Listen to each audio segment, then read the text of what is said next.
जय माता दी।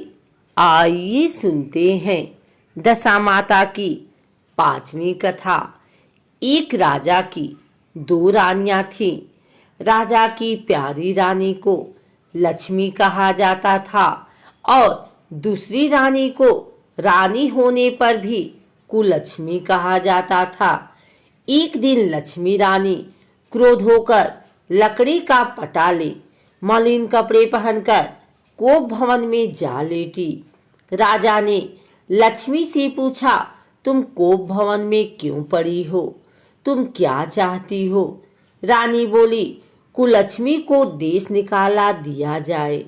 कुलक्ष्मी रानी थी, इसलिए उसे निकाला देने से राजा की बदनामी होने का डर था। इसलिए रानी को पीहर छोड़कर आने की बात सोची गई थी। राजा ने पटरानी को एक रथ में सवार कराया और स्वयं घोड़े पर चढ़कर रथ के साथ चलने लगा। एक बीहड़ जंगल में पहुंचकर राजा ने रथ को रुकवाया। पालकी ढोने वालों को वहां से हट जाने को कहा गया। राजा रानी को उस जंगल में छोड़कर घोड़े पर सवार होकर अपने महल में आ गया। कुलक्ष्मी को बाट जोहते जोहते सारी रात बीत गई। रानी को प्यास लगी। वह रथ से उतरकर पानी की तलाश में चल दी। रानी ने आसपास पानी खोजा, परंतु उसे कोई जलाशय नहीं दिखाई दिया।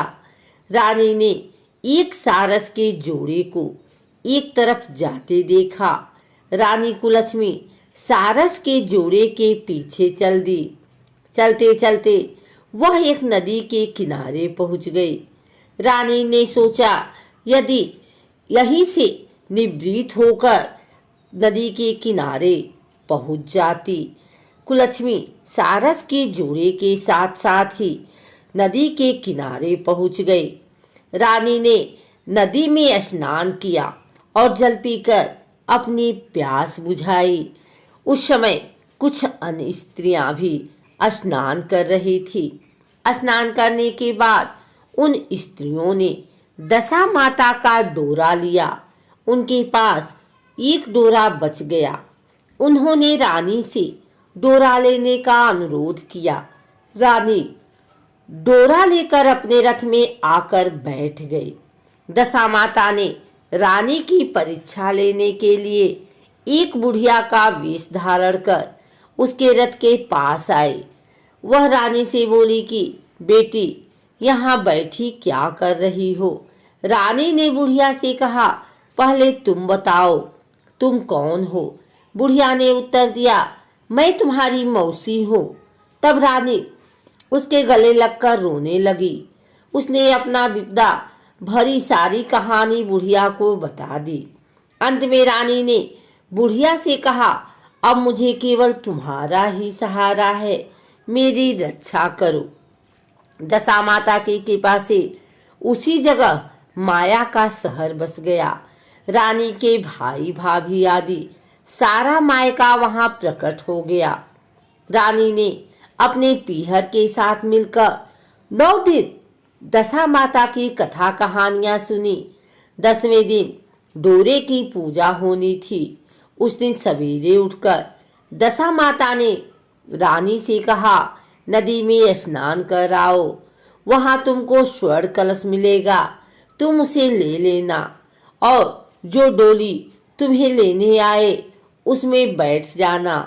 किसी से ये मत पूछना कि यह डोली किसकी है।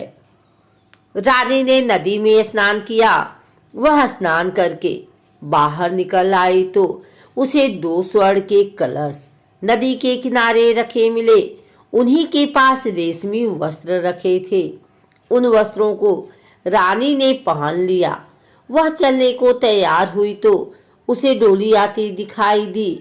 वह डोली में बैठ गई और अपने घर पहुंच गई। घर पहुंचकर उसने माया के परिवार की सब महिलाएं सहित दशा माता के डोरे की पूजा की। सुहागिनों को भोजन कराया। इसके बाद उसने पारण किया। अब रानी अपने पीहर में आनंद पूर्वक सबके साथ मिलकर रहने लगी। इधर कुछ समय बाद राजा को रानी कुलक्ष्मी का ध्यान आया। राजा ने विचार किया कि जिस दिन से मैं रानी को जंगल में छोड़कर आया हूँ, तब से उनका कोई समाचार नहीं मिला। चलकर देखना चाहिए कि रानी कुलक्ष्मी का क्या हाल है। मंत्रियों ने राजा को समझाया कि अब रानी से मिलना आपके लिए ठीक नहीं होगा, परंतु राजा ने मंत्रियों की बात पर कोई ध्यान नहीं दिया। वह घोड़े पर सवार होकर उसी स्थान पर पहुंचा जहां पर रानी को छोड़ आया था। राजा को ये देखकर बड़ा आश्चर्य हुआ कि यहाँ तो सघन वन था, परंतु अब यहाँ रमणीक बस्ती बसी हुई है। राजा ने लोगों से पूछा, यह कौन सी नगरी है? लोगों ने उसे बताया कि यह कुलक्ष्मी का नगर है। अब तो राजा के आश्चर्य का ठिकाना न रहा। वह बार बार सोच रहा था कि क्या यह नगर मेरी पटरानी कुलक्ष्मी द्वारा बसाया नगर है? राजा ने कुलक्ष्मी के महल के पास जाकर सूचना भिजवाई कि उनसे अमुक देश के राजा मिलना चाहते हैं। रानी ने राजा को पहचान कर मिलने से मना कर दिया, परंतु मौसी ने उसे समझाया कि हिंदुओं में तो पति परमेश्वर माना जाता है। तुम्हें यही उचित है कि तुम यथाशक्ति उनका आदर सत्कार करो। मौसी के कहने पर रानी कुलक्ष्मी ने राजा को महल में बुलवाया। दोपहर को राजा को भोजन पर बुलाया गया। राजा के साथ नाई भी था। रानी राजा और नाई को भोजन कराने लगी। पहली बार रानी ने नाई की पत्तल पर भोजन परोसा तो नाई ने रानी के पैर पर एक छींटा लगाया। रानी इस भेद को नहीं समझ सकी। नाई ने उसके पैर पर रायते का छींटा क्यों मारा? रानी दूसरी बार पोशाक बदलकर फिर आई। राजा मन में सोचने लगा कि यहाँ तो बहुत सी रानियां हैं, सबकी शक्ल एक जैसी है। मैं अपनी रानी को कैसे पहचानूंगा? डेरे आकर राजा ने नाई से कहा, यहाँ तो कई रानियां हैं, मैं अपने रानी को कैसे पहचानूं? नाई बड़ा चतुर था। वह बोला, रानी तो एक ही है, परंतु वह पोशाक बदल बदल कर हमारे सामने आ रही है। राजा ने नाई से पूछा, तुझे कैसे पता चला कि रानी एक ही है? नाई बोला कि मैंने उनके पैर पर रायते का छींटा मारा था।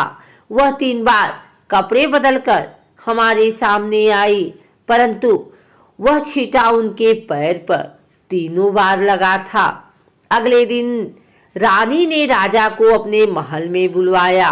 राजा को अपनी मेज पर बिठाकर खाने के लिए पान का बीड़ा दिया। पान खाकर राजा पलंग पर लेट गया और रानी उसके पैर दबाने लगी।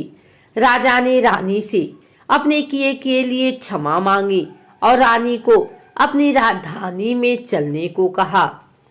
रानी ने कहा, आप मुझे किस मुंह से चलने को कह रहे हो? आप तो मुझे जंगल में अकेला छोड़कर चले गए थे। आप तो दूसरी रानी के कहने में आकर मेरा परित्याग कर चुके थे। यह तो मेरी मौसी का किया हुआ है, उसी के कारण यह सब वैभव मुझे प्राप्त हुआ है, वरना आप तो मेरा सर्वनाश कर चुके थे। राजा ने रानी को बहुत समझाया। तब रानी बोली कि मैं केवल एक शर्त पर आपके साथ चल सकती हूँ। आप मेरी मौसी से वरदान मांगेंगे कि यह नगरी आपकी राजधानी के पास पहुँचा दें, जिससे जब मेरा मन चाहे आपके पास रहूं और जब जी चाहे तो मौसी के दिए महल में चली जाऊं। मेरी मौसी बड़ी दयालु हैं, संभव है कि वह हमारी बात मान जाए।